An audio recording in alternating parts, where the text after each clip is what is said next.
You won't believe what happened. Today, we discuss Memories of a Murderer, where the actor becomes a murderous demon, pulling off a flawless crime. How does he manage to snatch 5 Blue Dragon Awards? This endearing old fellow, Old Zoo, has a severe case of senior moments that often leads him on wild goose. Thus, he became a regular at the police station, making him and the police chief besties who knew. Soon enough, his daughter Nxie dropped by. Clearly, it's not her first time at the police station. She gave her dad a recorder to help his memory. No one knew. This seemingly harmless old man was once a cold-blooded serial killer in his youth. At 15, Zhu returned home to find his mother and sister battered and cowering in a messy room, where a lone white shoe stood out the other under his abusive, drunk father's head. Young Zhu cautiously picked up the shoe, but instead woke the wicked father, who, ignoring Mom's warning, was ready to give his rebellious son a. This abusive routine was nothing new. He stayed silent, protecting his precious shoe, but this time Dad had other plans. Suddenly, he seized young Zhu and dragged him forward, but moments later, the father's wrath was cut short, replaced by the sounds of a scuffle. Turns out young Zhu couldn't hold back any longer and stuffed the pillow right over his father's mouth. With that, the decades of abuse came to a sweet end. Taking advantage of the dark night, young Zhu buried his father in the woods, biding his time for the cops to come knocking. Little did his father know he was about to receive some meaningless discipline from young Zhu, an experience that would harden his heart to punish the scum of society, and thus he transformed into the city's vigilante. For decades, if he spotted someone he deemed evil, Old Zhu would don his iconic bright white. Using the same method, he killed them all, burying them in a bamboo forest until he murdered a woman, changing his life forever.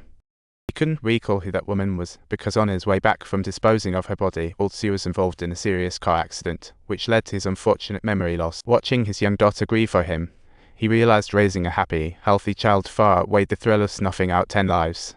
To shield his daughter from memory loss harm, he recorded all, including murder memories, on his computer. Time passed.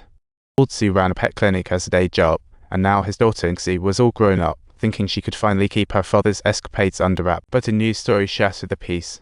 Police had found 3 bodies in the outskirts, and shockingly, the killer's style was just like his own. Subtitle: Did he kill someone and forget? He found his white murder shoes. Luckily, the soles were clean. Seems he's not the murderer, but with dozens of lives on his conscience, retribution was inevitable. One day, driving home, distracted by the recorder, he rear-ended the car ahead, splitting it in 2. Old Zhu quickly got out to inspect. He saw blood oozing from the trunk, recalled recent murders, and with the driver still inside, Old Zhu promptly drew a hand roll. Dabbing a bit of that blood onto his hand roll, he tucked it away just in time as the driver approached, who calmly explained there was just a deer in the trunk. "Let's handle insurance and part ways," the driver said, noticing Old Zhu seemed shifty, like hiding something for later.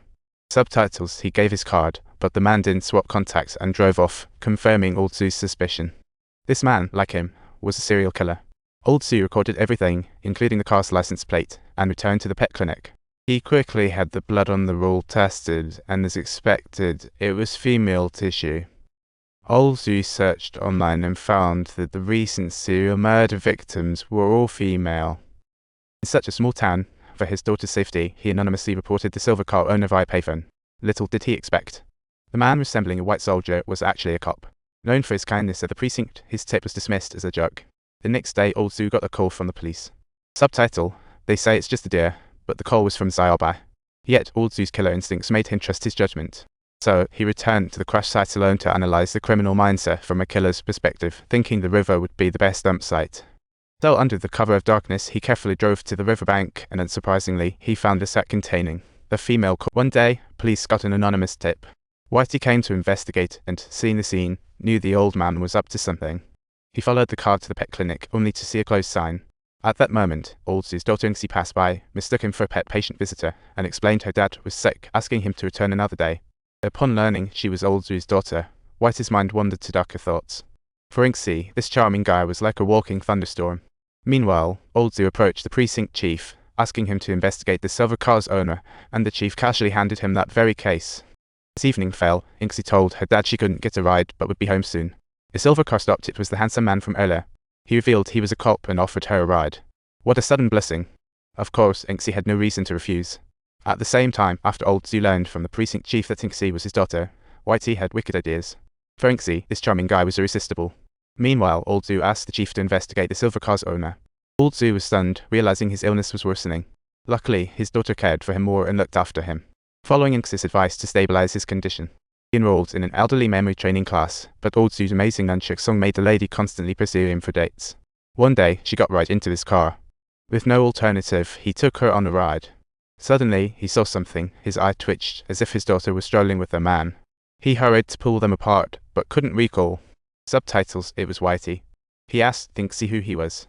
Whitey looked confused, but said he was a cop. Subtitle, "And is your daughter's boyfriend. I'll ensure her safe return." Old Sue was skeptical upon learning degrees times this pound her cute I out ethering letter 3 pound its and 10 direct reflex a quarter letter 2 bfi u grove 3/4 yq the cyrillic letter 4 abi grove chinese letter 3 ca 3/4 sharp I times copyright police identity. The old lady pulled him away, advising against meddling in the youth's affairs. On the way, Old Sue noted his daughter's romance, including Whitey's profession in life.